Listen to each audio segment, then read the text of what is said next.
பையன் ஸ்கூல்லேருந்து வந்ததுக்கப்புறம் தான் டாக்டர் கிட்ட கிளம்பி போனோம்.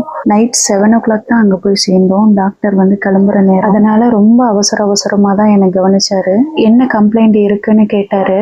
எனக்கு கால் ரொம்ப மரத்து போகுதுங்க, ரத்த ஓட்டம் சரியாகவே இல்லை, மரத்து போகிறது இல்லாமல் எரிச்சல் அதிகமாகுது, அதை பற்றி தான் சொன்னேன். ரொம்ப ஸ்ட்ரெயின் பண்ணிக்கிறீங்களான்னு கேட்டார். இல்லை டாக்டர், நல்லா ரெஸ்ட்டில் தான் இருக்கேன் அப்படின்னு சொன்னேன். சரி, ஃபிசியோதெரப்பி எக்ஸசைஸ் வந்து உங்களுக்கு சொல்லித்தரேன், இதை டெய்லி காலையில் நைட் 2 வேளைக்கு பண்ணுங்க அப்படின்னு சொன்னார். நான் காலை தொங்க போட்டு ரொம்ப ஸ்ட்ரெயின் பண்ணி நான் மூவ் பண்ணுறதுனால கால் வீக்கமும் அதிகமாகுது, அதை பற்றியும் டாக்டர் கிட்ட சொன்னேன். ஆனால் நான் ஸ்ட்ரெயின் பண்ணிட்டு இருக்கேன்றதை சொல்லாமல் சொன்னேன். கால் வீக்கம் எப்போ அதிகமாகுதோ, எப்போ பெயின் அதிகமாக இருக்கோ அப்போ மட்டும் அந்த காலுக்கு பேண்டு போடுவோம்ல, அது போட்டுக்கோங்கன்னு சொன்னார். டேப்லெட்டை ஸ்டாப் பண்ணிக்க சொல்லிட்டாரு. அயன் டேப்லெட் மட்டும் 1 monthக்கு கொடுத்துருந்தாரு லாஸ்ட்டாக. அதை மட்டும் 15 days நான் போட்டிருக்கேன். இன்னும் ஒரு 15 days இருக்குது. அதை கம்ப்ளீட் பண்ணிட்டேன்னா நீங்கள் சாப்பாட்டில் எல்லாத்தையுமே மாற்றணும்.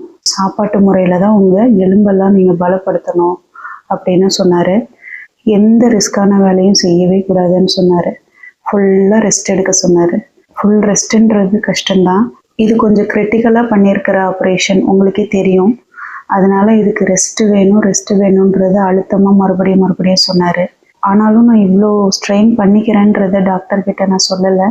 உங்களுக்கு தெரியும்ல, ஆப்ரேஷன் பண்ணி மூமெண்ட்டு கொடுத்துக்கிட்டே இருந்தால் அந்த பிளேட் இருக்கிற இடத்துல உங்களுக்கு சிவியர் பெயின் எடுக்கும் அப்படின்றது உங்களுக்கே புரியும். அந்த பெயின் வந்து எனக்கு கண்டினியூஸாக இருக்க தான் செய்யுது. ஏன்னா நான் டெய்லி மூவ் பண்ணிக்கிட்டே தானே இருக்கேன். ரொம்ப வருஷம் கழித்து நான் தைராய்டு டேப்லெட் போட போகிறேங்க. TSH வந்து எனக்கு 15.7 இருக்குது. அதுக்கு தைராய்டு டேப்லெட் கொடுத்துருக்காரு. இதை வந்து 8 வாரம் போட்டுட்டு மறுபடியும் ஒரு டெஸ்ட் எடுத்து பார்க்க சொல்லியிருக்காரு. என்னோடய வெயிட் இப்போ எவ்வளோ இருக்குது தெரியுமா? 62 kg இருக்குங்க. நான் வெயிட் ஏறிக்கிட்டே இருக்கேன். நான் சாப்பிட்ற சாப்பாட்டுக்கு எனக்கு வெயிட் ஏறாது, ஆனால் தைராய்டு இருக்கிறதுனால வெயிட் இன்க்ரீஸ் ஆகிட்டுருக்கு. இருங்க, நான் அந்த டேப்லெட்டை காட்டுறேன். உங்களில் நிறைய பேர் தைராய்டு டேப்லெட் போட்டுட்டு இருப்பீங்கன்னு நினைக்கிறேன். ஆல்ரெடி தைராய்டு டேப்லெட் போட்டு எக்ஸ்பீரியன்ஸ் இருக்குது. காலையில் 6 to 8க்குள்ளே போட்டுறணும். நான் டீ காஃபி எதுவும் குடிக்க மாட்டேன், அதனால் எனக்கு பிரச்சனை இல்லை. நான் எழுந்த உடனே போட்டுட்டு அதுக்கப்புறமா சாப்பிட்டுப்பேன். லாஸ்ட்டாக ஒரு லேபில் வீட்டுக்கு பக்கத்தில் பிளட் டெஸ்ட் எடுத்திருக்கேன். அவங்கக்கிட்ட சொன்னேன். காலையில் 7 o'clock வந்தாங்க. ஏன்னா ஃபாஸ்டிங்கில் தானே அதை எடுத்தாகணும். அதுக்காக அந்த பொண்ணு வந்திருந்தாங்க. டெஸ்ட் ரிப்போர்ட்டில் எனக்கு கன்ஃபார்மாக தெரியும் தைராய்டு இருக்கும் அப்படின்னு. ஏன்னா அதுக்கான சிம்டம்ஸ் எனக்கு காட்டிக்கிட்டு தான் இருந்தது. இந்த டேப்லெட் என்னோடய வெயிட்டுக்கு ஏற்றாப்புல கொடுத்துருக்காங்க, 100 mg. அடுத்து 2 வாரம் கழித்து வர சொல்லியிருக்காரு. ஃபிசியோதெரப்பி எக்ஸசைஸை கண்டினியூஸாக பண்ண சொல்லியிருக்காரு. ஏதாவது இடையில பெயின் ஏதாவது இருக்குது, ஹெவியாக இருக்குது, என்னால் பேலன்ஸ் பண்ண முடியல அப்படின்னா ஃபோன் பண்ணியே சொல்லுங்கள் அப்படின்னு சொன்னார். ஏன்னா நான் ரொம்ப ரிஸ்க் எடுத்து போகிறேன்ல, அதை அவர் பார்க்குறாரு, அதனால தான் அந்த மாதிரி சொன்னார். இந்த தடவை கொஞ்சம் டைம் எனக்கு எக்ஸ்ட்ராவாக கொடுத்துருக்காரு. 2 weeksக்கு அப்புறம் வாங்க அப்படின்னு. அடுத்து ஆனால் 2 weeksக்கு அப்புறம் நான் போக மாட்டேன். எப்படி இருந்தாலும் பையனோட எக்ஸாம் முடியணும்ல. அடுத்த மாதம் லாஸ்ட்டில் தான் போகிற மாதிரி வரும்னு நினைக்கிறேன். அப்போ 1.5 மாத கணக்கு ஆயிரும். 1.5 மாதம் கழிச்சு தாங்க நெக்ஸ்ட் டைம் போய் பார்க்கணும் டாக்டரை. அவர் கிளம்புற நேரம் தான் நாங்கள் போயிருந்தோம்.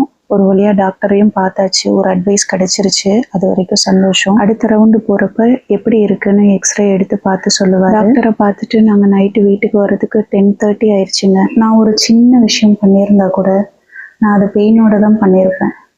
அந்த பெயின் எனக்கு இருக்குன்றத என் மேலே அன்பு இருக்கிறவங்க நல்லாவே புரிஞ்சுக்கிறாங்க. அவள் அதை வலியோடு தான் செஞ்சுருப்பா, அதில் இருக்கிற குறைகளை நம்ம பெருசாக எடுத்துக்க வேண்டாம் அப்படின்னு. ஆனாலும் உங்களால் நான் நிறைய மாறி இருக்கேன். நிறைய தைரியத்தை கொடுத்து என்னை எங்கேயோ கொண்டு வந்து நிறுத்தியிருக்கீங்க. எவ்வளோ போல்டாக இருக்கேன்ல இப்போது, உங்களுக்கே தெரியுதுல்ல, நான் தைரியமாக தானே இருக்கேன். நான்வெஜ்ஜில் தான் ஆப்ரேஷன் பண்ண உடம்ப நல்லா ஸ்ட்ரென்தன் பண்ணி கொண்டு வர முடியும் அப்படின்னு டாக்டர் சொல்கிறாரு. பால், முட்டை, நான்வெஜ் இதெல்லாம் ரெகுலராக எடுத்துக்கணும் அப்படின்னு சொல்கிறாரு. அந்த மாதிரி சாப்பிட்டீங்கன்னா தான் ஒரு 3 monthsல நீங்கள் சூப்பராக ஆயிடுவீங்க, எலும்புக்கெல்லாம் நல்ல பலம் கிடைக்கும் அப்படின்னு சொல்கிறாரு. இப்போ இந்த வீடியோ உட்காந்துக்கிட்டே நான் பேசுகிறேன்ல, முடியலைங்க, ரொம்ப கஷ்டமாக தான் இருக்குது. நான் பையனை வச்சு வீடியோ போடணும்னு நினப்பேன். நானும் வந்து இந்த சேரை போட்டு அந்த டேபிள் கிட்ட உட்காந்துப்பேன். பையனை அந்த சைடில் நிற்க வச்சுருப்பேன். அந்த நிற்கிறப்ப தான் அவனுக்கு கஷ்டமாக இருக்கும். நிற்க முடியலையேன்றதை சொல்லாமவும் அப்படியே அதை செய்யணுன்ற ஆர்வத்துலேயும் சேர்ந்த மாதிரி நின்றுட்டுருப்பான். இன்னும் ஒரு 15 நாள் தான் இருக்குது பையனுக்கு எக்ஸாமுக்கு. அவன் படிச்சுட்டு இருக்கான். அவனும் நிறைய சப்போர்ட் பண்ணிக்கிட்டு தான் இருக்கான். பாத்திரம் அவன் தான் கழுவி வைக்கிறான். ஏதாவது கடைக்கு போகிறது, பார்சல் பண்ணுறது, இதெல்லாம் அவன் தான் பண்ணிகிட்ருக்கான். சின்ன பையன் துணி மடிக்கிறது, வீடு பெருக்கிறது, இதெல்லாம் பண்ணுறான். பசங்க ரொம்ப ரொம்ப சப்போர்ட் பண்ணிகிட்ருக்காங்கங்க. அவங்க எனக்கு சப்போர்ட் பண்ணலைன்னா நான் ரொம்ப கஷ்டப்பட்டிருப்பேன். இனி வீடு துடைக்கணுங்க, அது ஒரு பெரிய வேலை இருக்குது. அதை சின்ன பையன் நான் பண்ணுறேன் அப்படின்னு சொல்கிறான். நான் வந்து மாப்பை வச்சு ரொம்ப ஃபோர்ஸ் பண்ணுறப்போ எனக்கு எப்படி இருந்தாலும் இடுப்பு வலி ரொம்ப அதிகமாகும். நீங்கள் நேற்று நான் போட்டிருந்த வீடியோவுக்கு ஒவ்வொருத்தரும் எனக்கு தைரியத்தை கொடுக்குற மாதிரி கமெண்ட் பண்ணியிருந்தீங்க.